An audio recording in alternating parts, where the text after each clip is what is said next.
మరి job notification, job calendar అనేది పూర్తిగా కనుమరుగైపోయింది. ఖాళీలు ముఖ్యంగా కాంగ్రెస్ పార్టీ అధికారంలోకి రావడానికి ముఖ్య కారణం ప్రబలిక ఆత్మహత్య తర్వాత విద్యార్థులందరూ వాళ్ళ ఊళ్ళలోకి పోయి కాలు మొక్కి కాంగ్రెస్ పార్టీకి ఓటు వేయడం జరిగింది. మేము ఇటీవల ఇదే press club conference, AC conference లో ఒక ప్రెజెంటేషన్ పెట్టిన, పవర్ పాయింట్ ప్రెజెంటేషన్.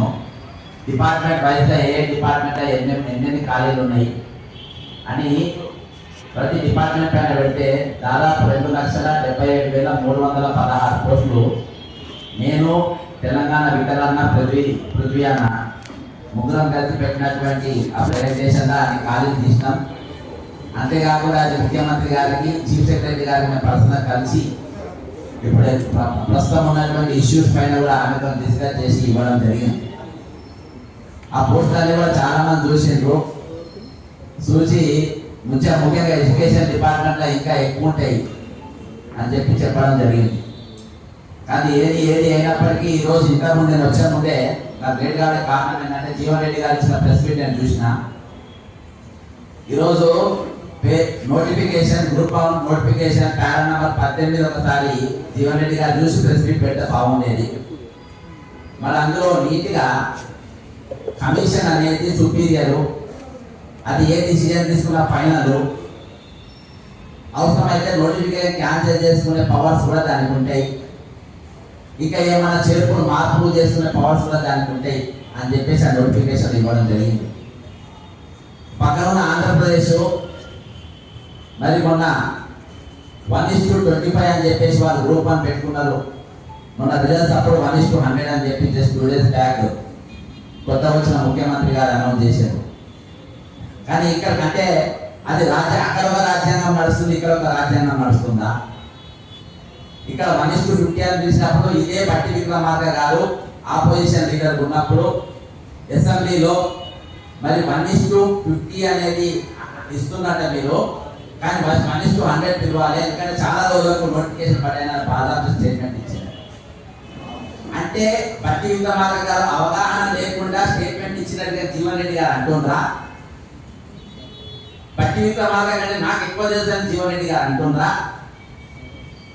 అనేది మీరు లోపల చర్చించుకొని మీరు బయట వచ్చి మరోసారి స్టేట్మెంట్ ఇస్తే బాగుంటుంది.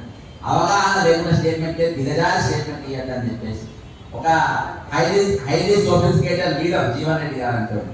ఈరోజు ఆయన స్టేట్మెంట్ చూస్తే నాకు చాలా బాధ అనిపించింది. అంటే దిగజారి మాట్లాడు. ఇలా ఇంకో యువ నాయకుడు ఆయన పేరు చెప్తే ఆయన నేను పెద్ద చేయదలుచుకోలే. ఒక ఎమ్మెల్సీ నిరుద్యోగుల పేరు ఎమ్మెల్సీ అయినాడు.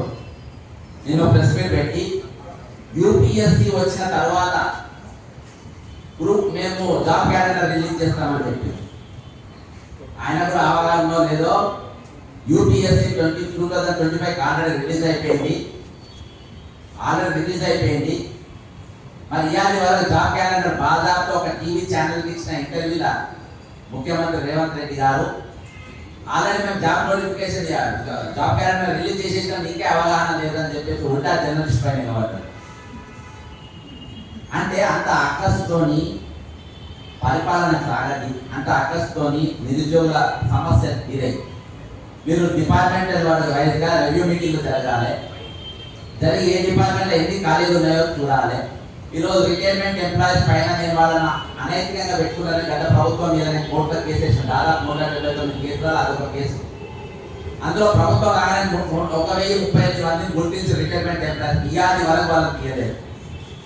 రీసెంట్గా మరో డైరెక్టర్ పశుసంవర్ధక శాఖ మధువాణి దాన్ని తీయడానికి ప్రయత్నం చేస్తే మేము అందుకు ప్రతిఘటిస్తే దాన్ని ఆపడం జరిగింది. ఈరోజు 1,200 మంది విద్యార్థులు అలా అత్యధికంగా నిరుద్యోగులు ఆస్పిరెంట్స్ ఎందుకోసమో తమ ప్రాణాలు ఇచ్చింది అనేది ఒక్కసారి గత ప్రభుత్వం ఆలోచించక ఈరోజు వాళ్ళు ఇంటిపాలయంలో మీరు ఆలోచించుకుంటే బాగుంటుంది. ఆచర్య 6 నెలల్లో 6 నెలల మీరు భయంకరమైన వ్యతిరేకత తెలుసుకుంటారు. ఇంకొకటి మీ మేనిఫెస్టోలో పేజ్ నెంబర్ 34 కాంగ్రెస్ పార్టీ మేనిఫెస్టోలో పాయింట్ నెంబర్ 4 యూత్ మరియు ఎంప్లాయ్మెంట్ అని ఉంటుంది. అందులో ఖచ్చితంగా ఒక పారాగ్రాఫ్ ఉంటుంది. 100 రోజులన్నా 20,000 మెగా డిఎస్సి పోస్టులు మేము నింపుతామని చెప్పేసి బాధాప్త రాసినది. మేము ఆ మేనేజ్మెంట్ చూసి 100 రోజులు అయిపోయిన తర్వాత వికాస్ రాజ్ గారిని ఎలక్షన్ కమిషన్ ఆఫ్ హైదరాబాద్ మన తెలంగాణ అధికారిని కలిసి మీ వెబ్సైట్ లా ఈ మేనిఫెస్టో పెట్టుంది, దీన్ని చూసి చాలా మంది డిఎస్సి అభ్యర్థులు ఓటు వేసిండ్రు, మరి వీళ్ళందరూ 100 రోజులు దాటింది ఇయాటి వరకు కూడా మరి ఆ 20,000 పోస్టులు నింపలేదు, కేవలం 11,000 వేసిండ్రు, ఇంకా 9,000 పోస్టులకు వేయలేదని చెప్పేసి నేను బాధాప్త కంప్లైంట్ ఇవ్వడం జరిగింది. అంటే ఒక మేనిఫెస్టో ఛాలెంజ్ చేసిన కంప్లైంట్ ఇవ్వాలి వల్ల రాలేదని చెప్పి ఆయన పక్కన పెట్టిండు, దాని గురించి పైకి పంపుతానని. అంతేకాకుండా గురుకులాలలో ఈ రోజు 12వ తారీఖు స్కూల్ స్టార్ట్ అయినాయి. అన్ని ప్రైవేట్ స్కూళ్ళలో ఫుల్ ఫ్రెష్ గా టీచర్లు ఉన్నారు, కానీ గురుకులం టీచర్ స్కూళ్ళల్లో 9,200 పోస్టులకు గత ప్రభుత్వం నోటిఫికేషన్ ఇస్తే ఇవాళ మీ అనైతిక యొక్క నియామకాన్ని బట్టి దాదాపు 3,000 పోస్టులు నిండినాయి. వాళ్ళు ఆర్డర్లు తీసుకోకుండా మీ ఇంటికాడికి ధర్నా కాడికి వచ్చింది. కాబట్టి అంతేకాకుండా గ్రూప్ 4 దాదాపు 8,000 చిల్లర పోస్టులు ఇస్తే 1:3 పిలిచిండ్రు, అంట 24,117 మందిని మీరు పిలిచిండ్రు. ఇంకా 118 పోస్టులకు ఎవరిని పిలవలేదు. గల కారణం ఏంటి?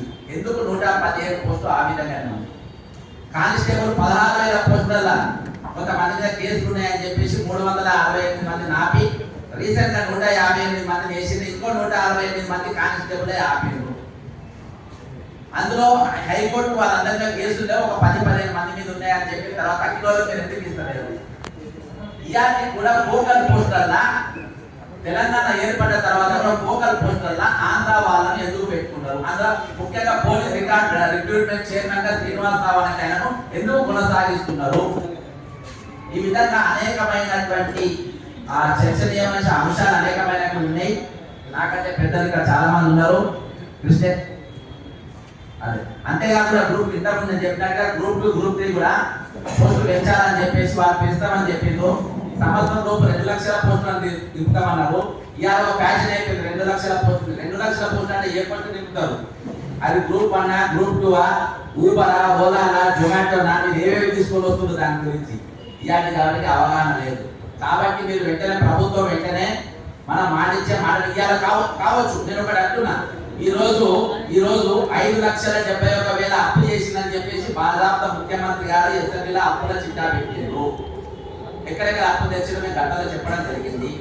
ఆ అప్పులు తెచ్చిన పైసలల్లా ఉద్యోగులకు ఉద్యోగాలు ఇవ్వడం కాకుండా రిటైర్మెంట్ లో బరాబర్ వాళ్ళకి రిటైర్మెంట్ పైసలు కూడా ఇవ్వకుండా ఈ రోజు డబ్బని ఎవరికి ఇచ్చిందంటే మేఘా కృష్ణారెడ్డి లాంటి బడా కాంట్రాక్ట్ దాదాపు 3 లక్షల కోట్లు ఒక వ్యక్తికి ఇవ్వడం జరిగింది. అంటే నేను వాళ్ళు మేఘా కృష్ణారెడ్డికి అన్ని పైసలు ఎందుకు ఇచ్చినంటే వాళ్ళు 10% 20% కమిషన్ ఇస్తారు కాబట్టి ఇచ్చింది. ఈ రోజు ఖాళీలు ఎందుకు నింపారంటే మీరు కమిషన్ ఇయ్యారు కాబట్టి ఖాళీలు నింపుతారు. అయితే నేను రేవంత్ రెడ్డి గారికి ఈ రోజు R tax, B tax, C tax ఉన్నాయి కదా, అంటే నోటిఫికేషన్ మీరు ఒకటి పెట్టింది, మీరు నవంబర్ ఎక్కారంటే రూలింగ్ ఉన్న ప్రభుత్వానికి 10% కమిషన్ ఇవ్వాలని చెప్పి పెట్టండి. వాళ్ళు కూడా ఏది కూడా రెడీ ఉంటారు. ఎందుకంటే మీరు కాంట్రాక్టర్లకు ఉన్న ప్రేమ నిరుద్యోగుల పైన లేరు. కేవలం వీళ్ళకి జీతాలు ఇవ్వాల్సి వస్తుందని మీరు ఖాళీ నింపుతలేరు. అందులో మీ కమిషన్ రావాలని ఖాళీ నింపుతలేము అని చెప్పేసి ఈ రోజు ఒక పెద్ద చర్చ తెలంగాణ జరుగుతా ఉంది. కాబట్టి అటువంటి పేరు తెచ్చుకోకుండా మీరు నిరుద్యోగుల పక్షాన్ని ఈరోజు ఇంకో భయంకరమైన అంటే రాహుల్ గాంధీ గారినేమో అశోక్ నగర్ తీసుకొచ్చింది, ప్రియాంక గాంధీ గారినేమో యూత్ డిక్లరేషన్ అని సరూర్ నగర్ స్టేడియం తీసుకొచ్చారు. 34 సంవత్సరాల కాంగ్రెస్ పార్టీ కార్యకర్తగా నేను ఒక నాయకులను తీసుకొస్తే ఆ నాయకులతో మాటిస్తే ఆ మాట మీద నిలబడే ప్రభుత్వాలను మేము చూసినా కానీ ఈసారి వాళ్ళ కూడా మాట తప్పించే పరిస్థితి రోజు చూసింది కనబడుతున్నాం. కాబట్టి కనీసం వాళ్ళ గౌరవాన్ని నిలబెట్టడానికి ముఖ్యమంత్రి రేవంత్ రెడ్డి గారికి నేను విజ్ఞప్తి చేసేది ఏంటంటే గ్రూప్ 2 గ్రూప్ 3 వెంటనే పోస్టులు పెంచాలి, మరి దాని మీద జీవో విడుదల చేయాలి. అంతేకాకుండా 1:100 ఇప్పుడు రిజల్ట్ ఏదైతే విడుదల చేయబోతుందో 1:100 ఇవ్వాలి. దాని మీద మీరు ఒకసారి నోటిఫికేషన్ చూసుకొని దాని మీద మాట్లాడితే బాగుంటుంది. అంతేకాకుండా గురుకుల పోస్టులకు మిగిలిన వాళ్ళందరికీ జాబ్ ఆర్డర్స్ ఇవ్వాలి, మిగిలిన కానిస్టేబుల్ కూడా ఆర్డర్స్ ఇవ్వాలి. గ్రూప్ 4 కూడా మిగిలిన 118 పోస్టులు కూడా మరి వాళ్ళకి 1:3 వాటి కూడా పిలవాలని కోరుకుంటూ ఇంకా అనేకమైన అంశాలనే మిత్రులు మాట్లాడతారు. Thank you. జై తెలంగాణ. మన వీళ్ళకి జోహార్.